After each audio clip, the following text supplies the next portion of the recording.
ఇన్ని కోట్ల మంది భక్తుల మనోభావాలు తీవ్రంగా దెబ్బతిన్నాయి అనేది మనందరం చాలాసార్లు చర్చించుకున్నాం.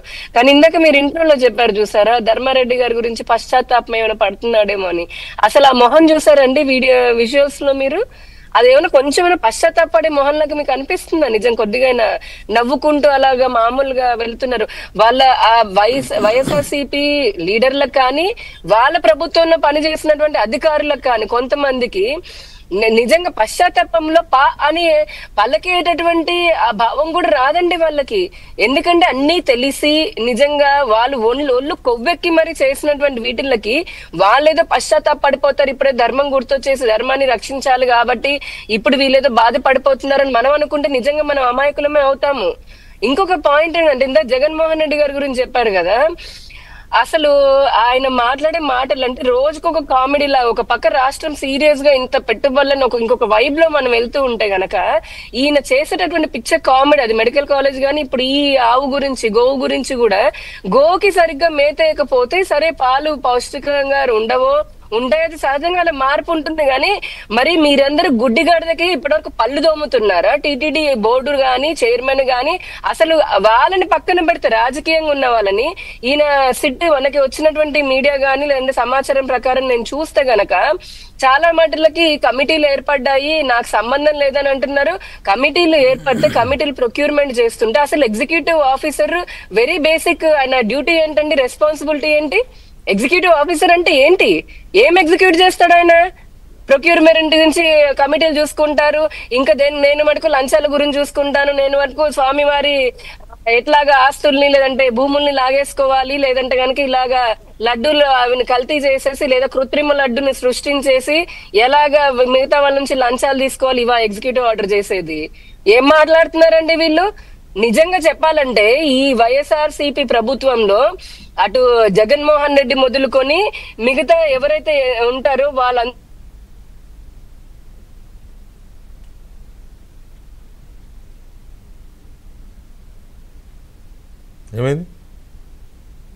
సారీ వెంకటకృష్ణ ఎంత మంది అయితే భక్తులు నిజంగా హర్ట్ అయ్యారో వారందరూ కూడా ఈ జగన్మోహన్ రెడ్డి దగ్గర నుంచి నిజంగా చెప్తున్నారు కదా, కింద ఈ ధర్మారెడ్డి వరకు కాదు, ఇంకా ఎవరైనా తప్పులు చేసినటువంటి అధికారుల వరకు ఈ కోట్లాది మందిలో వచ్చి ఈ చెంప ఆ చెంప పగలగొట్టాలండి. అప్పుడే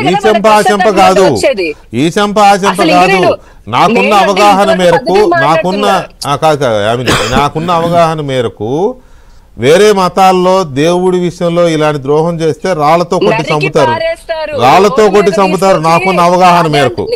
కానీ నేను చాలా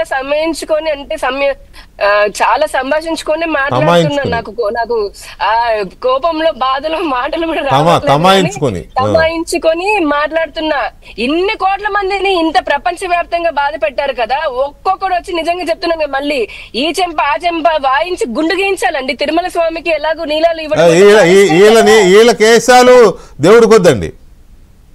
అసలు ఆయన నిజంగా వీళ్ళ తలనీలాలు కూడా దేవుడికి వద్దు.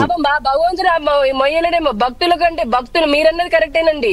భక్తులు వాళ్ళు ఎంతటి చెడ్డవాళ్ళైనా భక్తులు అయితే మోస్తారేమో గానీ అసలు భక్తే లేనటువంటి ఇటువంటి వారిది నిజంగా దరిద్రమే, దౌర్భాగ్యమే. ఇంకొకటి 370 రూపాయలకి నెయ్యి వస్తుంటే గనక అసలు అది బాగుంటుంది లేదంటే ప్యూర్ గా ఉంటుందని చెప్పని ఈ భూమి దేవుడండి అనుకునేది. అది కూడా ఆవు నెయ్యి. ఈ భూమి దేవుడండి అనుకునేది. అంటే మరి అంత ఇప్పుడు వాళ్ళు ఆ రకంగా అబద్ధాలు చెప్పేస్తూ ఇప్పటికీ కూడా ఇంకా పశ్చాత్తాపం ఏమీ లేకుండా ఈ రకంగా మాట్లాడడం. ఇప్పుడు ధర్మారెడ్డి అని అంటాడు, నాకేం తెలియదు, నీకేం సంబంధం లేదా? నీకేం సంబంధం లేకుండానే ఆయన ఈఓ లాగా ఉన్నప్పుడు నా మీద కేసు పెట్టింది ఈయనే కదా, మీకు తెలుసు కదండి వెంకటకృష్ణ గారు. ఇదే తిరుమలలో మీరు భక్తులకి సౌకర్యాలు ఇవ్వట్లేదు అయోధ్య గురించి చెప్పని అడిగితే ఇదే తిరుమల 2 టౌన్ లో నా పైన కేసు పెట్టి ఆయన ఎదురుపడినప్పుడు ఇదేంటని అడిగితే మీరు చేస్తుంది చాలా పెద్ద అపచారం అండి స్వామి వారికి అని అడిగాను ఇంత టోన్ తోటి మీడియా అందరి ముందు. అంటే ఏ దేవుడు ఏ భక్తుడు నన్నేం చేయలేడని చెప్పని కూస్తాడా?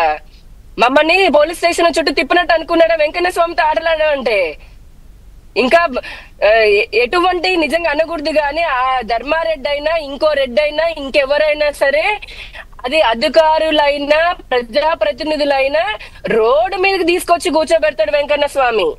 భక్తులు ఎంత మంది మనోవేదన చెందారండి, ఎంత మంది గాయాలు, కొంతమందికి గుండె నొప్పి వచ్చినంత పని అయిపోయింది.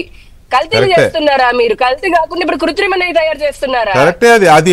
అదేంటి అంత మాత్రమే కాదు యామిని గారు, అప్పుడు సరే అది నాస్తికులకు అది పెద్దగా పట్టింపు లేదు. ఇప్పుడు ఆయన అన్నట్టుగా గఫూర్ గారు బొట్టు పెట్టుకోవడానికి మనసు వచ్చేది కాదు వాళ్ళకి. నల్లరాయని చెప్పిన అన్నటువంటి వాళ్ళని తీసుకొచ్చి చైర్మన్ చేసి స్వామివారి భూములని లేదంటే స్వామివారి భక్తులను ఇబ్బంది పెట్టుకుంటూ ఒకటి బొట్టు పెట్టడానికి ఇబ్బంది పడిపోతాడా? నీకెందుకు మరి? ఇంకొకటి ఉండి కూడా హిందువులని చెప్పని చెప్పుకుంటూ ఇటువంటి అధికారులు పైన వాళ్ళు చెప్పారా? హైకమాండ్ చెప్పిందా? మరి నీ బుద్ధి ఏమైంది? హైకమాండ్ చెప్పిందని ఇప్పుడు అందరికి చాలా ఈజీగా అనేస్తున్నారు అందరూ కూడా. మీరు కల్తీ లిక్కర్ చూడండి హైకమాండ్ అంటారు, లేదంటే కనుక సోషల్ మీడియాలో చూస్తే వర్ర రవీందర్ రెడ్డి హైకమాండ్ అని అంటాడు. ఇప్పుడు కల్తీ లడ్డు గురించి కృత్రిమ లడ్డు మనం పేరు మార్చుకుందాం, ఇటువంటి చూస్తే కనుక ఇప్పుడు హైకమాండ్ అంటారు. వాళ్ళందరూ చెప్తుంటే మీరేం వేస్తున్నారయ్యా? మీరు గాడిదల గుర్రాలు. అసలు వీళ్ళందరికీ హైకమాండ్ కాదు, వీళ్ళందరికీ హైకమాండ్ ఒక దేవుడు ఉన్నాడనే విషయం మర్చిపోయారు. అందరికీ హైకమాండ్ జగన్ లేకపోతే సుబ్బారెడ్డి.